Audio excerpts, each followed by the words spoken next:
ഇനി മരണം എത്തുമ്പോൾ എന്തേ മരണം എന്ന് പറഞ്ഞാലുള്ളൂ ഒരു ഉറക്കം മാത്രം. മരണത്തെക്കുറിച്ച് ഓർത്ത് ഒരുപാട് വിഷമിക്കുന്നവരുണ്ട്.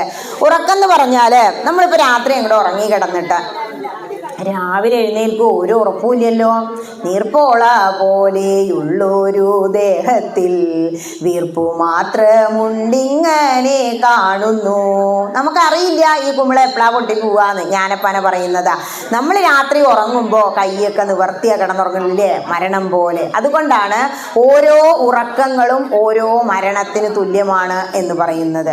ഈ മരണം അങ്ങോട്ട് കഴിഞ്ഞ് രാവിലെ നീക്കുമെന്നൊരു ഉറപ്പുമില്ല. ഇതുപോലെ സുഖമായ ഒരു ഉറക്കം മരണം. ഈ ശരീരം എന്ന് പറയുന്നത് ഒരു ജീർണ വസ്ത്രം പോലെയാണ്. രാമായണം അതന്നെ പറയുന്നു. ജീർണ വസ്ത്രങ്ങൾ ഉപേക്ഷിച്ചു ദേഹികൾ പൂർണ്ണശോഭം നവ വസ്ത്രങ്ങൾ കൊള്ളുന്നു. നമ്മൾ എന്ത് ചെയ്യുന്നു? ഈ ശരീരത്തിലിരുന്ന് ഇനി ഒരു കർമ്മം ചെയ്യാൻ കഴിയില്ല എന്ന അവസ്ഥ വരുമ്പോൾ എന്ത് ചെയ്യുന്നു? ഈ ശരീരം നമ്മൾ ഉപേക്ഷിക്കുന്നു.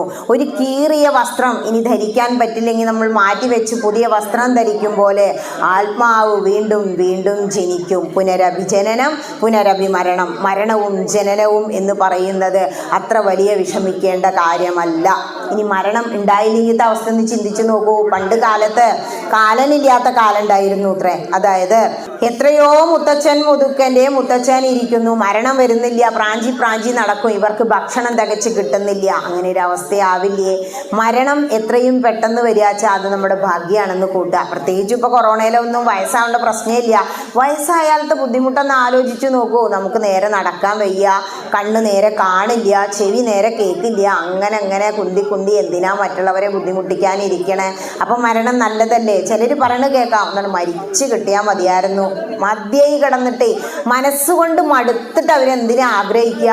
മരണത്തെ ആഗ്രഹിക്കുക. ഈ വയസ്സായ മുത്തശ്ശിയെ മരണം കാണുന്നില്ല, 4 ദിവസം കഴിഞ്ഞ് ആരെയാ?